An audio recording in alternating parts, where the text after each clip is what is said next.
fulfillment in the workplace. Individuals have their goals, organizations have their goals, and we talk a lot about alignment of values and alignment of goals. Personalized fulfillment in the workplace. What do you think?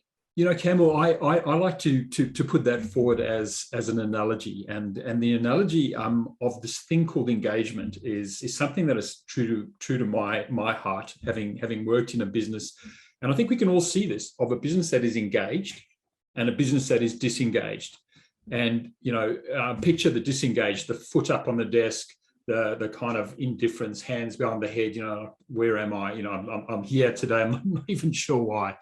And the other one where you have someone who's enthused and is just like steering ahead and actually really making a difference and actually tethered emotionally to this boat. And that actually, to me, is what engagement is. It's this emotional, it's going beyond simply coming to work. It's emotionally tethering to that vehicle, that boat, and taking that journey with that vehicle, that boat, and the company. And it's trying to find that kind of compromise of what's important to the individual, but what's important to the business too. Have you seen that? Does that make sense in some respects?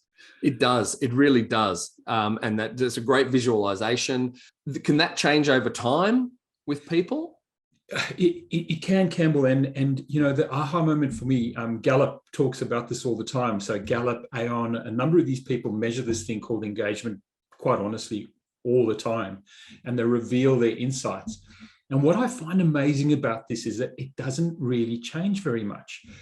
On average, that is, because of course the average is the average. But when you think about that picture and you just take it a little bit further, when you look at that boat and you see the guys that are engaged in the boat, and guys being girls, boys, diversity, everything, what you normally see are people in the front of the boat rowing, their oars are in the water and they're rowing hard and they can see the vision and they're kind of super dedicated and engaged with the vision, the mission, the objective of that boat.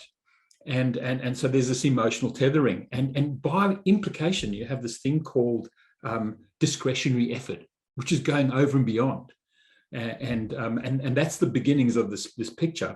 If I could just point very quickly to the middle of the boat, where people are kind of somewhat engaged, but perhaps not, or disengaged, and the oar goes in every second stroke. And then let's go to the back of the boat just to get to that one real quickly. Those are the people that are just not interested. They're there. They're not actually even earning their wage for the day, if I could call it the wage. The anchor's in the water and they're holding the boat back.